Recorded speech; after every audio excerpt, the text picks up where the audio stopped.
Show off করতেছো? কি দেখাতে চাও তুমি? আপনার যেইটা খুশি আপনি ভাবতে পারেন, আমার কিচ্ছু আসে যায় না। এভাবে তোমার শত্রুর সঙ্গে মিলে তোমার স্ত্রী তোমার ক্ষতি করলো। তোর বউ না তোর ভালো চায় না, এই বিষয়টা না আমার কাছে কত যে আনন্দ লাগতেছে। আমি আর সহ্য করব না, আজকের বোঝাপড়া হবে। আমাকে ধ্বংস করার জন্য নিজের ইজ্জতটা ব্যবহার না করলেও পারতে। আমি তোমাকে ডিভোর্স দিতে চাই।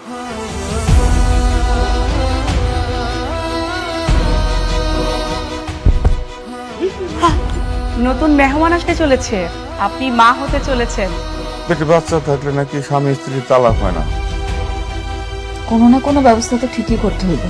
বস্তিতে থেকেও এত অ্যাডভান্স, স্বামী ছাড়াই সন্তান।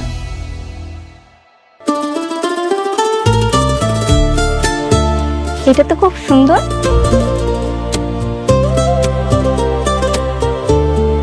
এটা তোমার পছন্দ হয়েছে? হ্যাঁ। সরি স্যার, এটা আসলে বিক্রি হয়ে গেছে। কি বলছেন বিক্রি হয়ে গেছে? মানে মাত্রই তো আমি হাতে নিলাম, হাতে থাকা অবস্থায় কিভাবে বিক্রি হয়ে গেল? আসলে স্যার, আপনার আগে একজন কাস্টমার এটা নেবেন বলে কনফার্ম করেছে। আমি এখন এটা প্যাক করব। এটা কত টাকায় সেল করেছেন? শাড়িটার দাম 2000 টাকা। 2000 টাকা? ঠিক আছে, আমি আপনাকে 10,000 টাকা দিচ্ছি। দেখেন, এটা আমার ওয়াইফ পছন্দ করেছে, যে কোনো মূল্যেই হোক এটা আমি নিতে চাই। আসলে স্যার, সবকিছু তো টাকা দিয়ে কেনা যায় না, তাছাড়া এটা অন্য কাস্টমার নেবেন বলে কনফার্ম করেছে। কে নিয়েছে? ওইটা আমি নিছি।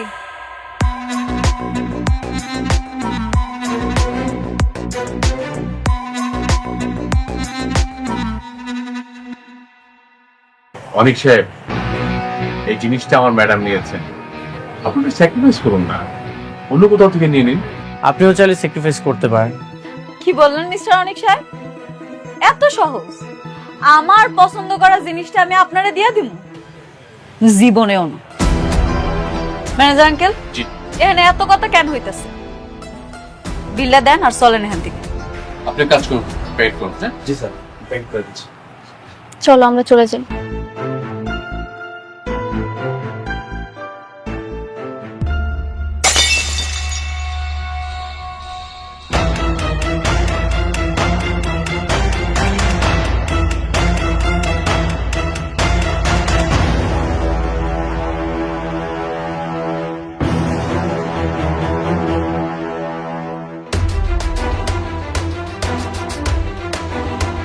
সরি, আমি আসলে বুঝতে পারিনি। আচ্ছা, এটার প্রাইস জানি কত? স্যার 2000 টাকা। ভাই, এটা রাখেন। আমি সরি, আসলে বুঝতে পারিনি।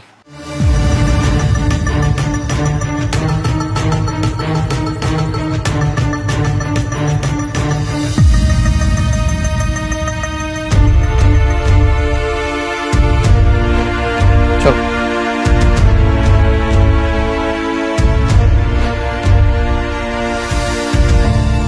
ম্যাডাম, উনি আপনার হাজবেন্ড বলে এখন কিছু বললাম না, তা নাহলে ওনাকে বুঝিয়ে দিতাম আপনার পছন্দ করা জিনিস ভাঙলে তার ফলাফল কি হতে পারে। যা হয়েছে বাদ দেন, চলেন এখান থেকে।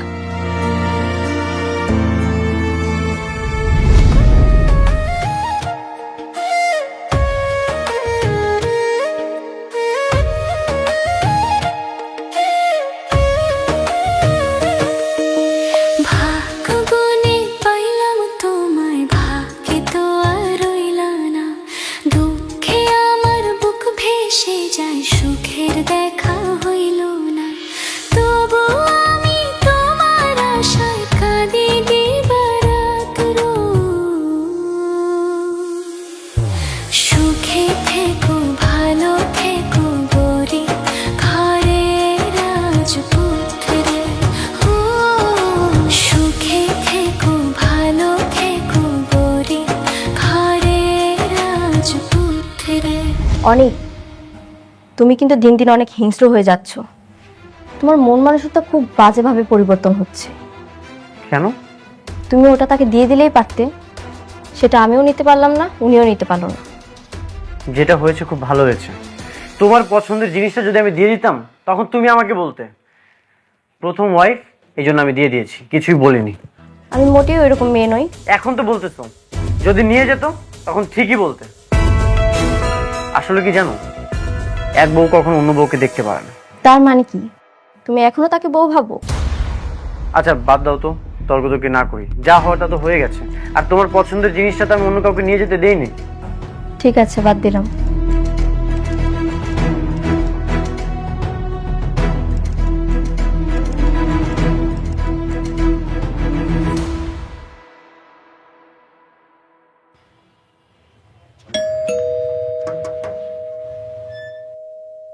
দাঁড়ান দাঁড়ান, আপনি কই ঢুকতেছেন? দেখা ঢুকতে তো হয় না, অনুমতি নিয়ে আসেন। আরে বাবারে, কার অনুমতি নিয়ে আসুন? এইখানে আমার ছেলের বউ চাকরি করে, আমি তার সঙ্গে দেখা করতে আসছি, আর তুমি আমার বলো অনুমতি নিয়ে আসতে? ফাইজলামি করো মিয়া। শোনো, আমার বৌমারে বইলা তোমাদের সবার চাকরি কিন্তু একেবারে নট করে দিমু, তখন বুঝবা। হ্যাঁ, দরজা খোলো, খোলো দরজা।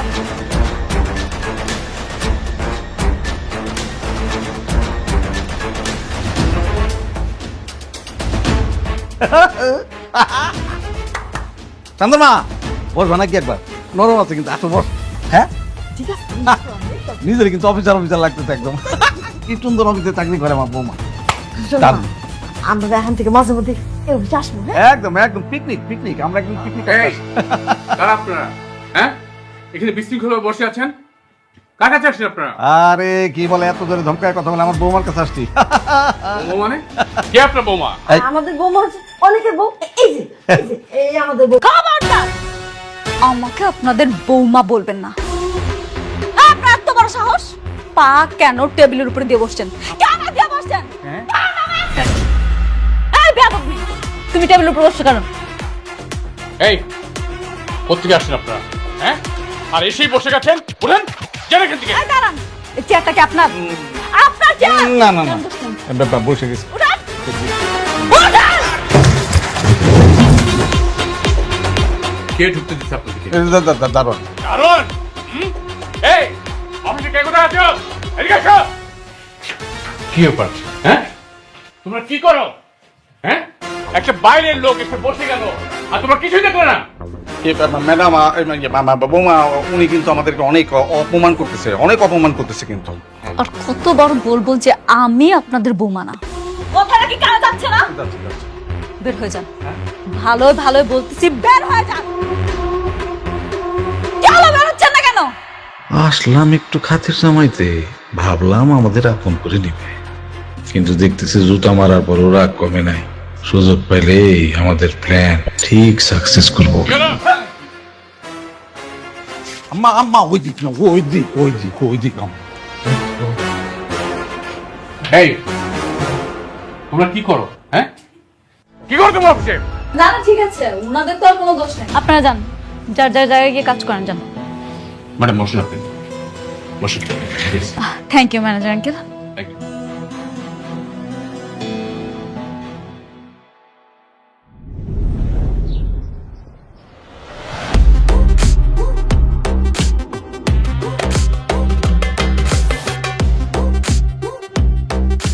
ম্যাডাম, এটা হচ্ছে ওদের প্ল্যানটা, আপনি বুঝতে পারছেন তো? মানে টোটাল এইটা। অসুবিধা নেই, আপনি আছেন তো। হ্যাঁ ঠিক আছে, রাখেন। রাতুল সাহেব, এই যে আপনি যে প্লটগুলো দেখছেন না, প্রত্যেকটা প্লটের ভিন্ন ভিন্ন ডিজাইনের বিল্ডিং হবে। আপনি ব্যাপারটা বুঝে নিয়েছেন তো? হ্যাঁ, আমি বুঝতে পেরেছি। আর আমরা সামনে গিয়ে মেইন গেটের ডিজাইনটা একটু দেখবো, কারণ ওটা একটু চেঞ্জ আছে। আচ্ছা ঠিক আছে ম্যাডাম, আপনি তো অনেক হাঁটাহাঁটি করেছেন, আপনি বরং গাড়িতে গিয়ে বসুন, আপনার শরীর খারাপ করবে। না না, কোনো অসুবিধা নেই, আমি ঠিক আছি। কেন, কি হয়েছে আপনার ম্যাডামের?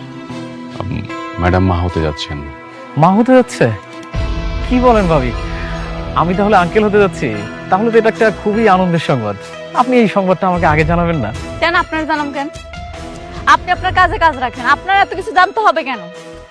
কি যে বলেন ভাবি, আপনি আমার বন্ধুর স্ত্রী, আর এত বড় একটা প্রজেক্ট আপনি আমাকে দিয়েছেন, তো আমার একটা দায়িত্ব আছে না? আমার উচিত সবাইকে মিষ্টি খাওয়ানো। বললাম না আপনি আপনার কাজে কাজ রাখেন, কথা কি শুনতে পান না? রাতুল সাহেব, আপনি একটা বিষয় নিয়ে বারবার বিরক্ত করছেন কেন? হ্যাঁ ঠিক আছে, আপনার থাকেন। ম্যাডাম চলুন আমরা যাই।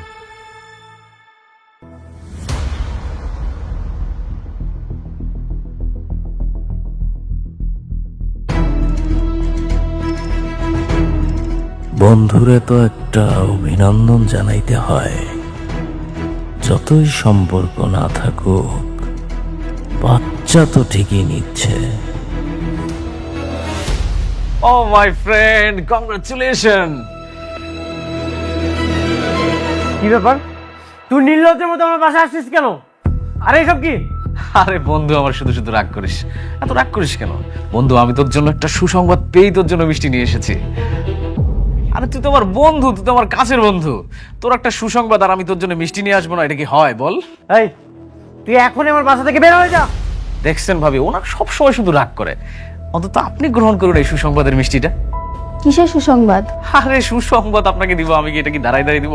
একটু বসেন না, বসেন প্লিজ। ওহ, তুই কেমন বন্ধু বলতো? এত বড় একটা সুসংবাদ তুই আমার কাছ থেকে আড়াল রেখেছিস। ভাবি, ও তো মা হতে যাচ্ছে। কে মা হচ্ছে? কেন, তোর প্রথম স্ত্রী মেঘলা।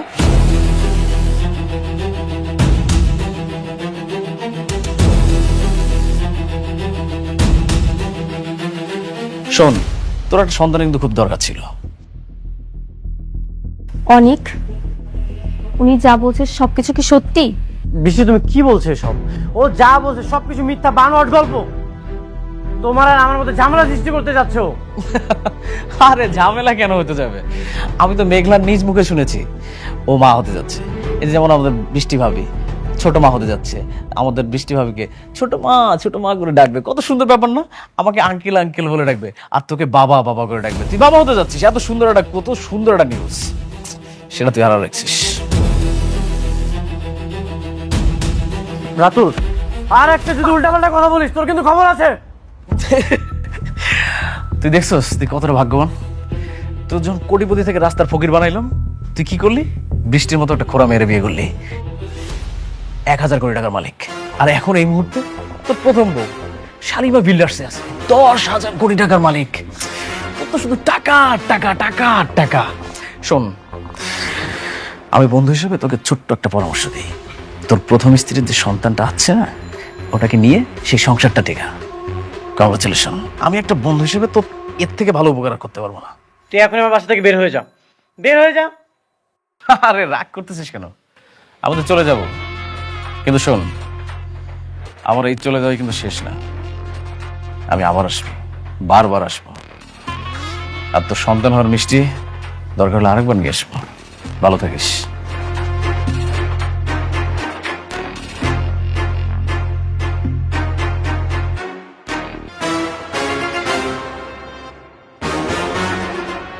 সত্যি মেঘলা প্রেগনেন্ট? আমার তো বিশ্বাসই হচ্ছে না।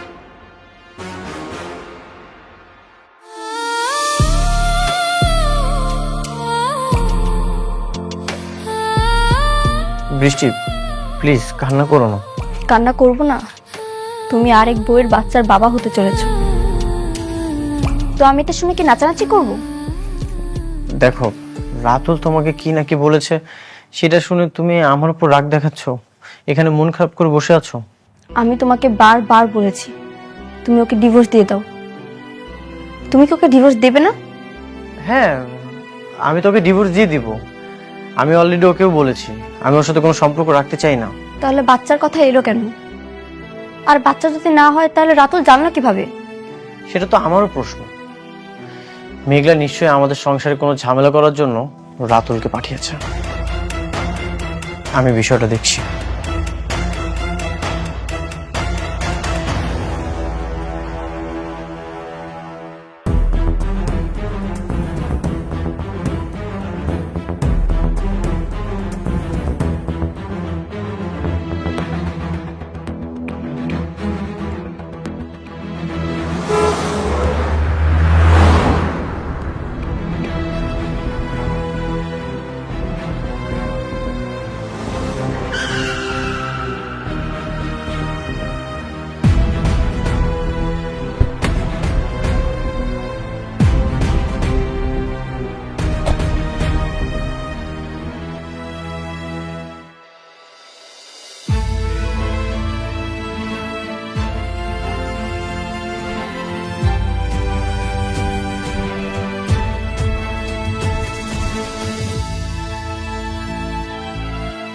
তুমি প্রতিদিন এদিক থেকে যাওয়ার সময় ভাবি এখানে আমি কখনোই আসবো না। কিন্তু তুমি মাঝে মাঝে এমন একটা কাজ করো, বাধ্য হয়ে আমাকে এখানে আসতে হয়। তুমি আইছো কেন? আমি তোমার আইতে কইছি? আমার বড় টেন্ডারটা তুমি রাতুলকে দিয়ে দিয়েছো, কোনো সমস্যা নেই, এটা তোমার একান্ত ব্যক্তিগত ব্যাপার। কিন্তু তুমি রাতুলকে দিয়ে আমার সংসারে কেন আগুন জ্বালাচ্ছ? কি চাও তুমি? সংসার? তোমার সংসারে আগুন জ্বালামো আমি? অনেক বিশ্বাসঘাতকতা তুমি করছো, আমি তোমার সাথে করি নাই। হ্যাঁ, আমি বিশ্বাসঘাতকতা করেছি। তাহলে কেন রাতুলকে দিয়ে আমার বাসায় মিষ্টি পাঠালে? কেন বলেছো আমি বাবা হতে যাচ্ছি? কেন এসব মিথ্যা নাটক সাজিয়েছো? আমি কোনো মিথ্যা নাটক সাজাইতেছি না, আমি সত্যি সত্যি প্রেগনেন্ট, আর আমার গর্ভের সন্তান তোমার। কি? হ্যাঁ, এবারও পারলে তোমার চাচা চাচিরে কইও আমার পেটের সন্তানটা এসে নষ্ট করে দিতে। তুমি সত্যি প্রেগনেন্ট? এক কথা আমি আর কতবার কই? হ্যাঁ, আমি অন্তঃসত্ত্বা, আর এর বাবা তুমি, মিস্টার অনিক সাহেব। আপনার কি আর কিছু জানার আছে? মনে হয় নাই। আপনারা চলে যান, কালকে সকালে আমার অফিসে নিয়ে যান।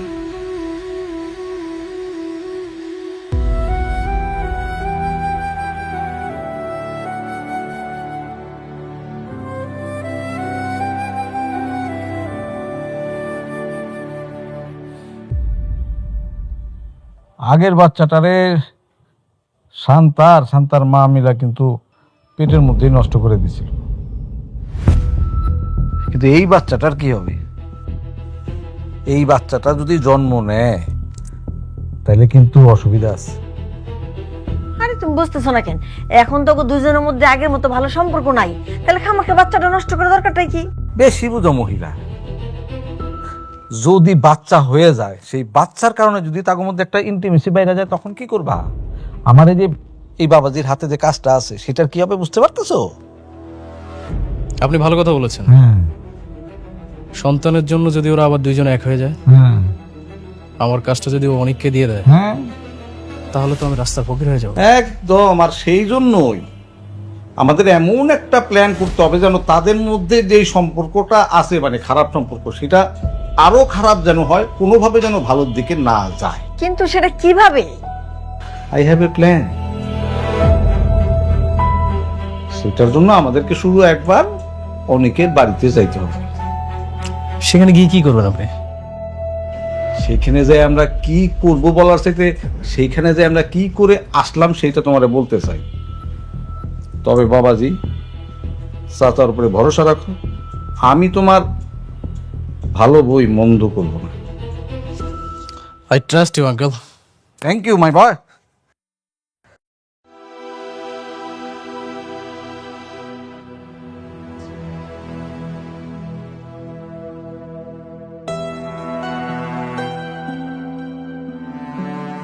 কি ব্যাপার, অফিস থেকে এসে এখানে বসে আছো কেন? এমনি। মেঘলার কি খবর? ও কি সত্যি সত্যি মা হতে চলেছে?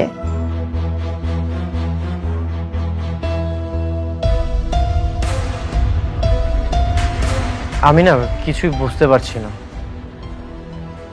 মেঘলা বললো প্রেগনেন্ট। মেঘলা বললো ও প্রেগনেন্ট, তাই না? তার মানে ঠিকই তোমাদের ভিতরে ভিতরে সম্পর্ক রয়েছে। শুধু আমাকেই সান্ত্বনা দিয়ে বলেছো তুমি ওর সঙ্গে সংসার করবে না, ওকে ডিভোর্স দিবে। আসলে তুমি ওর সঙ্গেই চলে যাবে, আমি বুঝতে পেরেছি। আশ্চর্য, তুমি আমাকে ভুল বুঝতেছো। মেঘলা আমাকে বলেছে ও প্রেগনেন্ট। আমার কাছে মনে হচ্ছে এই সব কিছু মিথ্যা সাজানো নাটক। এখন ও যদি ওর সন্তান নিয়ে তোমার সঙ্গে থাকতে চায়, তখন কি করবে? ও থাকতে চাইবে না। বৃষ্টি, তুমি শান্ত হও, কোনো একটা ব্যবস্থা করছি। একদম চুপ, কোনো কথা বলবে না। আসলে তুমি আমাকে ঠকাচ্ছ। দোষটা আসলে আমারই কপাল পোড়া। এই পোড়া কপালে যাই ভাবি তাই পুড়ে ছাই হয়ে যায়। বৃষ্টি, তুমি শান্ত হও। কিরে মা, কি হয়েছে? ভাগাভাগি করছিস কেন? বাবা জানো, ওর প্রথম স্ত্রী প্রেগনেন্ট। কি বলছিস? অনেক বৃষ্টি যা বলছে তা কি সত্যি? বাবা, মেঘলা বলল ও প্রেগনেন্ট। সঠিক আমি কিছু জানি না। আমি আগেই ভালো ছিলাম বাবা, সিদ্ধান্ত নিয়েছিলাম কোনোদিন বিয়ে করব না। কেন যে ওকে বিয়ে করতে গেলাম, আমার পুরো জীবনটা নষ্ট করে দিয়েছে। প্রত্যেকটা মুহূর্তে ও আমাকে ঠকাচ্ছে বাবা।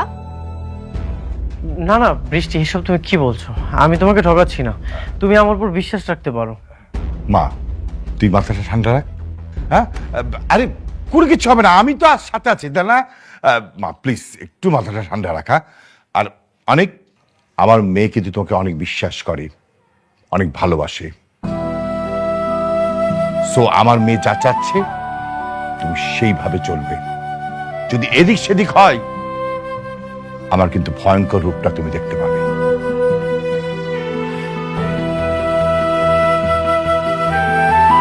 বৃষ্টি, বিশ্বাস করো, আমি কিছুই জানি না। আমার সাথে অবশ্যই কোনো না কোনো চক্রান্ত হচ্ছে।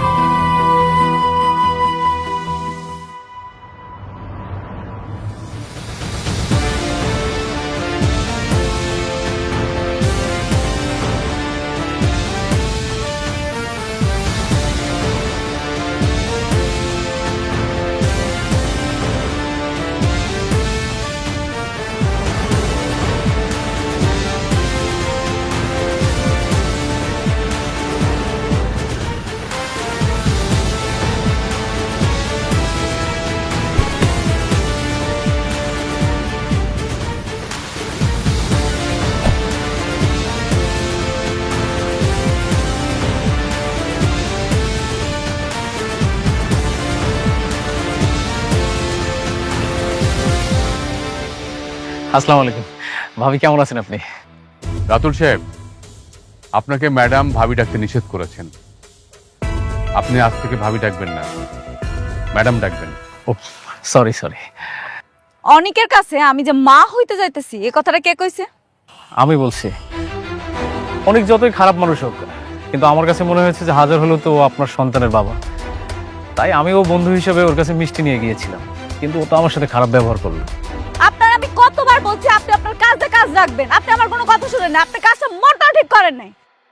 অনেক মনে হয় কিছু জানতো না, তাই না? আপনি ওকে কিছুই জানান না?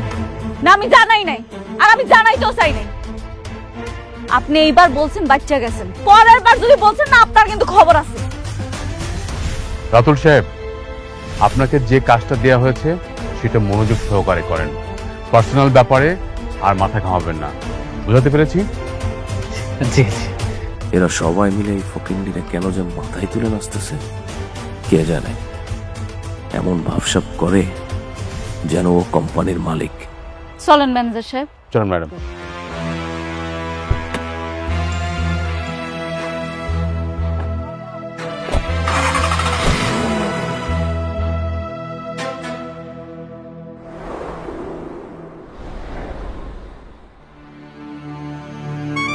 বাবা বাবা বাবা, আপনারা নির্লজ্জের মতো আমার বাসায় কেন এসেছেন? রাগ করো না, আমার রাগ করো না। মানে হয়েছে কি, আমরা কিন্তু এখানে থাকতে আসছি না। আমরা জানি যে আমরা তোমার প্রতি অনেক অন্যায় করছি, কিন্তু এবার না, অপকার না, আমরা তোমার উপকার করতে আসছি। হ্যাঁ। উপকার? আপনাদের কোনো উপকার আমার লাগবে না, আপনারা এখন এখান থেকে চলে যান। না না, আমরা চলে যেতেছি, ও চাইতেছি, কোনো টেনশন করো না। কিন্তু আমরা খালি আসছি তোমার একটা খবর দেওয়ার জন্য। যতটুকু শুনলাম তোমার বড় বউ নাকি গর্ভবতী। জানি না। জানবা কেমনে? তোমার নিজের ঘরের সন্তান হইলে না তুমি জানতা? তোমার তো নিজের সন্তান নেই, জন্য তুমি জানো না। মানে খুব সহজ, মানে খুব সহজ। তার পেটে যে বাচ্চাটা আছে সেই বাচ্চাটার বাপ অন্য কেউ, তুমি না।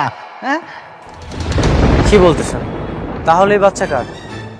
আরে শোন না, রাতুলের কাছে শুনলাম তোমার বউ আজকাল নাকি নাইট ক্লাবে যায়, আর অনেক পুরুষের সাথে উঠা বসা আছে, তারপর টাকা পয়সার কোনো অভাব নাই। এমন ওই বাচ্চার বাপ যে কেডা তোমার বউ নিজেও তো জানে না।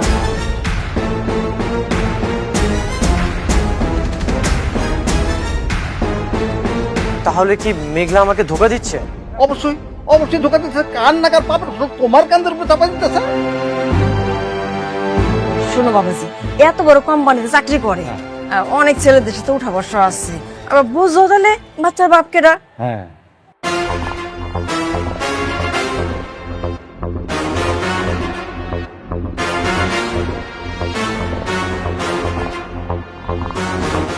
কেন যেমন গরিব ফকিনের ঘরে বিয়ে করলা ঠিক বুঝতে পারতাছি না। এই একটা ভালো কাজ করছো, ওরা রাইখা তুমি যার একটা বিয়ে করছো, একদম ঠিক কাজটাই করছো।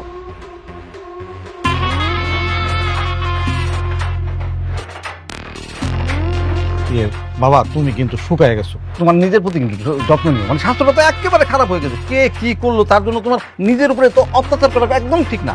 আর শোনো, যে কোনো দরকার এই চাচারে ঠাস করে একটা ফোন দিয়ে দিবা, আমি কিন্তু সব সময় তোমার জন্য আছি। আমি তাহলে আসি। তোমার চাচা ঠিকই কইছে, ফোন দিও।